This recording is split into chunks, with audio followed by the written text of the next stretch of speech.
பகடிவதை வழக்குகளில் எந்த சமரசமும் இல்லை என்று கல்வி அமைச்சு வலியுறுத்தியுள்ளது. விசாரணைகள் மேற்கொள்ளப்படுவதற்கு அதிகாரப்பூர்வ தளங்கள் மூலம் உடனடியாக புகார் அளிக்கப்பட வேண்டும் என்று வலியுறுத்தப்பட்டுள்ளது.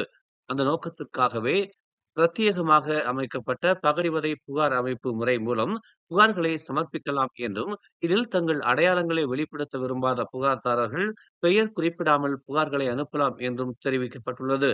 விசாரணை மற்றும் நடவடிக்கை மேற்கொள்வதற்கு புகார்களில் தேதி, நேரம், இடம் மற்றும் குற்றவாளி மற்றும் பாதிக்கப்பட்டவரின் விவரங்கள் போன்ற முழுமையான தகவல்கள் இருக்க வேண்டும் என்று அது குறிப்பிட்டுள்ளது. மேலும் செய்திகளை தெரிந்து கொள்ள தமிழ் மலர் நாளிதழை பாருங்கள். உடனுக்குடன் செய்திகளை தெரிந்து கொள்ள தமிழ் மலர் இணையதளம், தமிழ் மலர் செயலி மற்றும் மலர் டிவி யூடியூப் சேனலை வலம் வாருங்கள்.